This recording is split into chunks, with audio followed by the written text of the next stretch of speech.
오펠리에게 HR 이야기 33일차 영상을 시작합니다. 오늘의 주제는 신뢰의 정도입니다.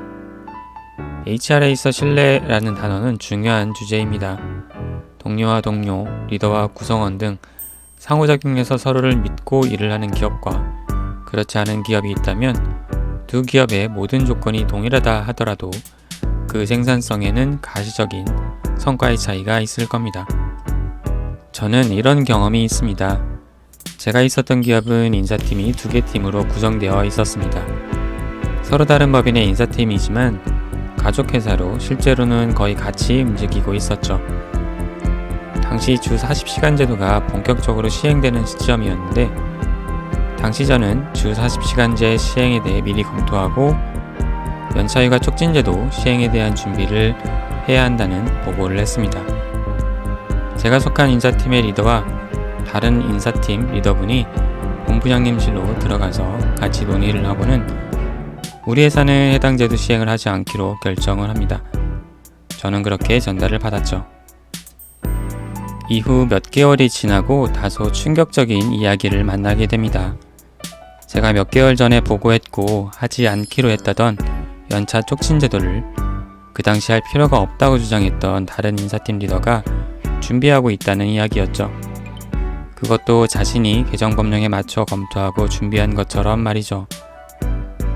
사회에 나온 지 얼마 되지 않았던 시점의 저에게는 다소 충격적인 사건이었고 사람을 믿을 수 있을까를 조금은 진지하게 생각하는 계기가 되었습니다.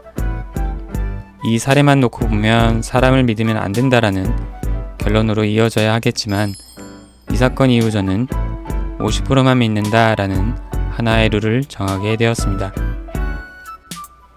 혹시 대행사라는 드라마를 아시나요? 해당 드라마에는 이런 장면이 하나 있습니다. 극중 대행사의 대표이사를 맡고 있는 김문호라는 인물은 기본적으로 강한나라는 회장님의 딸에 대해서 우호적인 존재로 등장합니다. 극중 강한나의 어린 시절 장면이 나옵니다. 어린 강한나는 김문호에게 이제 약속했으니까 내가 아저씨 100% 믿을게 라고 말을 합니다. 그런 어린 강한나를 보면서 김문호는 100% 믿지 마 라고 말하죠.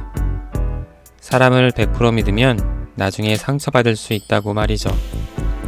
이에 어린 강한나는 그럼 50%만 믿을게 라고 답을 합니다. HR이라는 일을 하면서 믿을 수 있다고 생각했던 사람들의 다른 모습들을 만난 순간들이 있었습니다. 앞선 제 이야기에서 해당 리더는 자기 자신의 이익을 위해 구성원의 공을 가로채는 모습을 보여주기도 했지만 그렇다고 사람과의 만남을 의심으로 시작하면 좋은 일보다 나쁜 일이 더 많아질 겁니다. 어린 강한나처럼 저도 사람을 대할 때 50%만 믿는다로 시작합니다.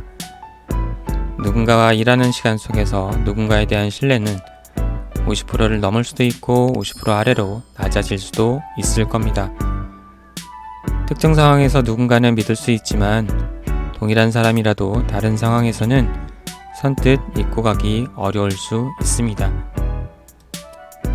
신뢰라는 단어는 중요합니다. 우리의 등을 맡길 수 있는 동료, 리더와 함께 일을 한다는 건 생각만 해도 즐거운 일일 겁니다. 어쩌면 100%의 신뢰란 정해져서 주어지는 것이 아니라 우리가 살아가며 만들어가는 것이 아닐까 싶기도 합니다. 50%가 51%로, 51%가 52%로 신뢰의 정도를 높여가는 가장 중요한 열쇠는 바로 우리 자신들입니다. 33일차 영상이 드리는 메시지입니다. 감사합니다.